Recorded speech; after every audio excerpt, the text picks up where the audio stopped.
1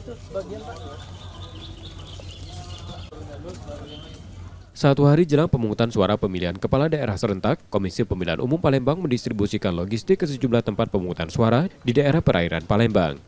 Distribusi dimulai dari Dermaga Benteng Kota Besar untuk daerah di 3 kecamatan, Gandus dengan 4 TPS di Kelurahan Pulau Kerto, Kertapati 4 TPS di Kelurahan Keramasan dan Ogan Baru, serta Ilir Timur 2, 1 TPS di Kelurahan 1 Ilir.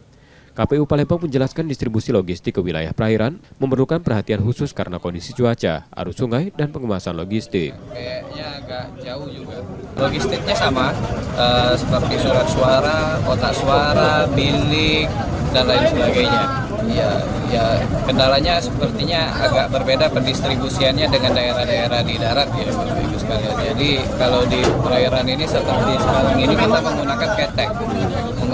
Alhamdulillah ini kita dibantu sama pihak Kapolrestabes dalam pendistribusian menggunakan